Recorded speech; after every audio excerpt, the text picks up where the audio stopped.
21. But what I do know now is that he's not good enough for Everton. I know that now. I'm sorry. I know that this Tom Davies right. You said that about Dominic Calvert-Lewin. No. He's a year younger than them. Listen.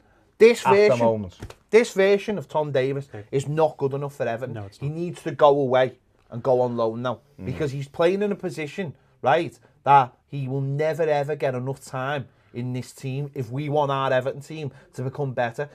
Dominic Calvert-Lewin has benefited massively from playing under the radar in a poor team for 3 years. Yeah. Tom Davies can't do that. He can't play in a poor Everton team for 3 years.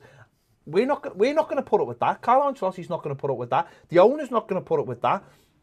He has to go somewhere now and find a year of football because he can't get it at Everton. He's not good enough. And that yesterday was that light bulb for him being that player that he replaced against Chelsea under Ronald Koeman.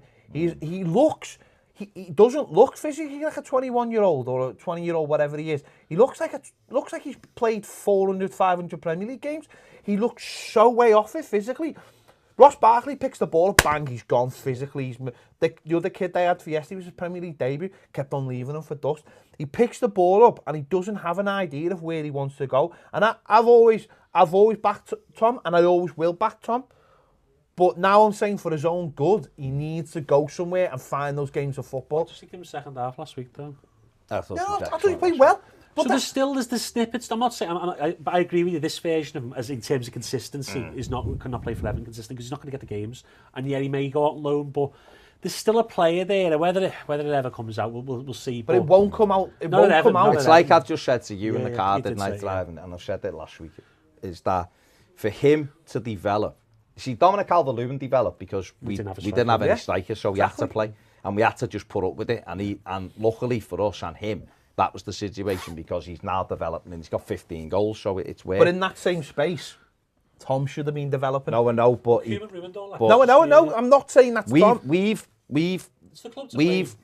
haven't helped Tom, and he hasn't helped himself. But for him to play now, for him to develop, he's never going to be the player we need him to be. Playing 2 games every 6 or 7 games. We need to know what he is, and we're not going to know what he is until he plays every single week. So for me, the only way we A, protect the lad, B, protect our assets, because we give him a 5-year deal, is to put him out on loan. He needs to go to Germany or somewhere like that and play for a year, and then we can assess it. And whether or not, listen, I should think he's an attacking midfield player. I don't know. I think the best place for him to play is in front of the back 4. Right, but he will only get better in that role by playing for someone where the demands on him every week. That is Everton. Just as a touch on that, I think, I know fans don't like to think like this, but it'd be wise as a young player who's got potential for him to go out on loan, because if he could show it in maybe another league, you might generate interest. And if Everton don't feel he's going to go any further, then you could get 15, 20 million. That's what I'm saying, you're protecting your asset. Exactly, yeah. And that's pure profit, because he's come through the academy. Instead of, if you go next season, plays 5 games because he's 5th choice centre midfielder, then you're at a loss then. His value's dropping all the time.